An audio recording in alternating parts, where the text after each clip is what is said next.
এই মুহূর্তে সবচেয়ে বড় খবর, ভোটের আগেই বকেয়া দিয়ে রাজ্য সরকারি কর্মীদের। চলতি বছরে মার্চ ও এপ্রিল মাসে হতে পারে বিধানসভার নির্বাচন, আর তার আগেই রাজ্যের সরকারি কর্মীরা বকেয়া দিয়ে পেতে পারেন। মুখ্যমন্ত্রী মমতা বন্দ্যোপাধ্যায়ের মন্ত্রিসভার এক সদস্যের কথাই এবার আশার আলো জাগলো সরকারি কর্মীদের মধ্যে।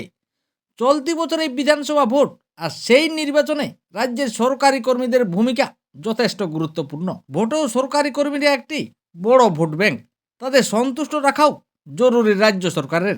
আর সেই কারণে বকেয়া ডিএ নিয়ে রাজ্য সরকারি কর্মীদের মধ্যে আশার আলো জাগতে শুরু করেছে। রাজ্য সরকারের গুরুত্বপূর্ণ মন্ত্রী মানস ভূঁইয়া সম্প্রতি তিনি সরকারি কর্মীদের একটি সভায় উপস্থিত ছিলেন। সেখানে তিনি রাজ্য সরকারি কর্মীদের উদ্দেশ্যে কিছু মন্তব্য করেন।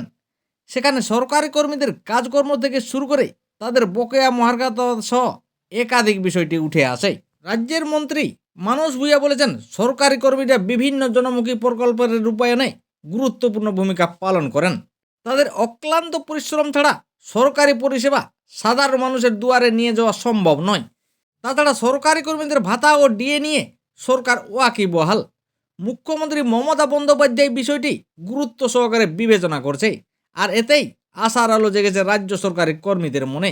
অন্যদিকে আবার সুপ্রিম কোর্টে ঝুলে রয়েছে ডিএ মামলা। শুনানি শেষ হলেও রায় কবে ঘোষণা হবে তা নিয়ে ধোঁয়াশা কাটছে না। তবে এ নিয়ে আইনি বিশেষজ্ঞরা জানাচ্ছেন, সাধারণত কোনো মামলার শুনানি শেষ হওয়ার পর রায় সংরক্ষিত রাখা হয়।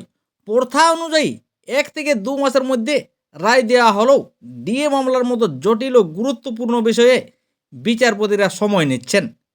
বিচারপতি সঞ্জয় কারল এবং বিচারপতি প্রশান্ত কুমার মিশ্রের স্পেশাল বেঞ্চে এই মামলার শুনানি শেষ হয়েছে।